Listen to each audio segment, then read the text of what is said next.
Bandits and thieves keep holding up trains in the vast, sparsely populated deserts of the West. And no, I am not talking about Red Dead Redemption. The deserts of the American Southwest are the most uninhabited region in the continental United States, outside of a handful of cities. The Mexican cartels are taking full advantage of this. The ports of Los Angeles are amongst the busiest in the nation. A lot of that freight then moves east to the markets of the rest of the country. Some by semi-trailers, but most travels by train. Modern-day bandits and thieves are boarding the trains somewhere along the journey. Then, in the seclusion of the vast, inhospitable California desert, and usually by cover of night, they go container to container, breaking in and searching the contents, looking mostly for Nike shoes. Once they find the right containers, they either toss the goods off the train for an accomplice to drive by later and pick up, or they just cut the brake line, forcing the train to emergency stop. The train takes several miles to stop, but once stopped, the thieves unload as much as they can into getaway vehicles, often including box trucks. They then drive off into the horizon, never to be seen or heard of again. The shoes never identified as stolen. So, as I was preparing this video, I just did a quick Google search. LA Times train robbery. The results are shocking. The first article, yes, recent heists targeting Nike shoes. But the very next article is from January of 2022, and just the summary describes this whole video. The crush of cargo at the ports of LA and Long Beach, plus limited security on rails, help make cargo trains vulnerable to theft. Then there's the recent case in November where 3 suspects were apprehended. The more recent incident on January 13th of 2025. And then look at this. In less than a year, you have at least 10 such train heists in California and have netted about $2 million worth of Nike shoes. NPR, daring thieves target BNSF Railway. And these are just the cases that BNSF was obligated to reveal publicly. Most, I assume, are not reported. The train line is a competitive business. Last thing they want is to advertise theft on their trains. BNSF is the largest freight railroad in the United States. Concentrated west of the Mississippi, they have a duopoly with Union Pacific on freight coming out of the LA ports. BNSF is the main train line running the I-40 corridor. And because of the sheer volume of freight coming out of Los Angeles, it's one of the busiest lines in the country. So what exactly do we know? From all the resources available, I am almost certain this is what is happening. As mentioned before, the volume of freight coming out of the Los Angeles ports is almost unbearable. These ports are some of the most inefficient in the entire world, and yet it is a critical port for shipping freight from the Pacific to the eastern United States. Cartel agents could be present at every stage, and as we will see, someone has access to the manifests of cargo, so thieves know which train to target. Somewhere in the densely populated city of Los Angeles, the thieves board the train. They target the BNSF line that follows the I-40 corridor because of the absolute seclusion of the route. The path through the mountains all the way to Barstow is either right up against the interstate or in populated areas north of the LA mountains, such as Victorville. Also, Edwards Air Force Base is right there. And just the nature of being an Air Force base, they probably have increased surveillance in the area. So I'm sure they lay low through Barstow. But once they pass Ludlow, they hit the first sweet spot as the train diverges from the interstate. It diverges from traffic and all the prying eyes of law enforcement, traveling through the sparsely populated areas of Southern California. Unless there was a preemptive response, no one could get to the train in a reasonable amount of time. Unless they stopped the train. Either way, plenty of time to get away. At this point, the thieves go to work, breaking into as many containers as possible, as most containers just have a simple padlock securing them, so a pair of bolt cutters or a small handsaw is all they need. In the vast desert, they have hours upon hours to search cargo containers and find high-value items. The only other populated area they have to worry about is Needles, along the mighty Colorado River, the lifeblood of the Southwest. This is where they start the timer for finishing, as the Mogollon Rim lies to the east.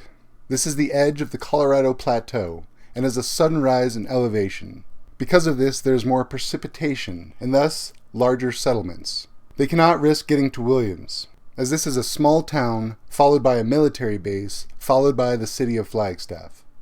They have the resources there, such as helicopters, to provide a quick response to any reported heist.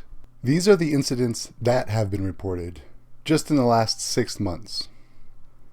In October, 2 people arrested after Yavapai County Sheriff's Office deputy responded to the report of a train heist. Police then chased 4 vehicles down I-40 for an unspecified distance.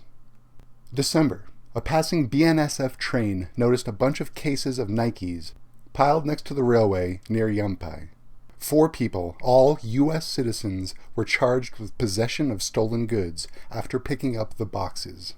January 13th, at approximately 11 a.m., a BNSF train reported a cut air hose at rail milepost 384. This train exclusively carried Nike shoes and was thus a high-priority target for thieves. Somehow they found out what the cargo on the train was, or someone had the manifest. All the sneakers are in master cases, each containing 6 pairs of shoes. Around 6:30 p.m., local law enforcement placed trackers into 4 of the cases. Soon after, they saw a Ford Econoline truck and a Uhaul box truck driving towards the goods. Just before 8 p.m., a Coconino County Sheriff's deputy saw people loading the Uhaul with boxes.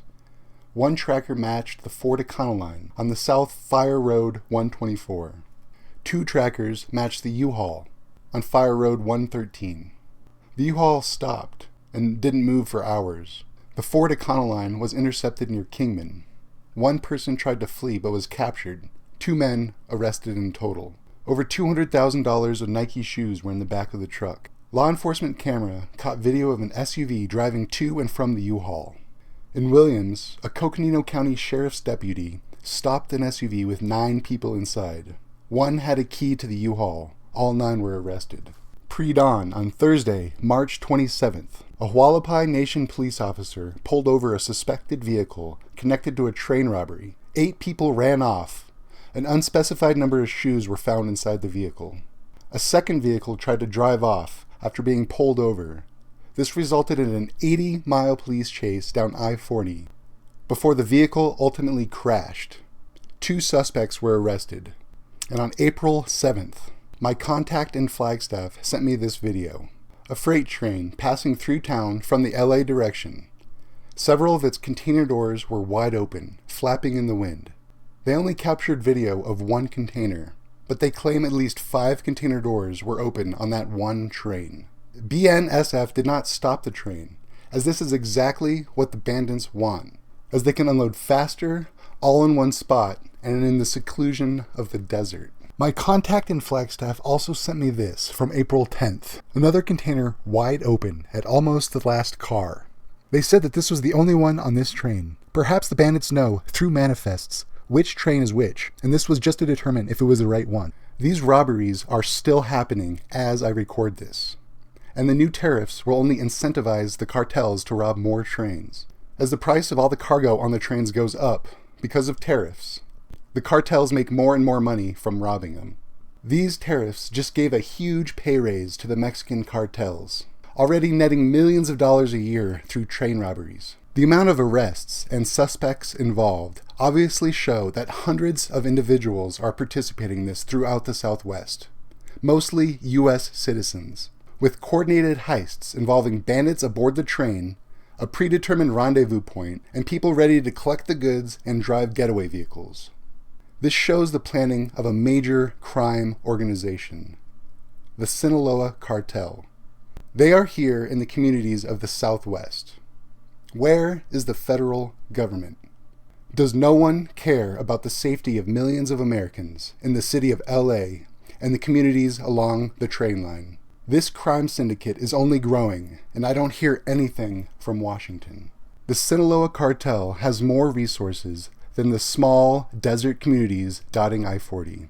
Without federal help, The cartels are going to overrun these communities and cause the Southwest to resemble northern Mexico. And no, you cannot deport U.S. citizens, many of whom willingly participate. So building a wall and mass deportation will not solve this. If you live in these communities, please stay alert. Protect yourself.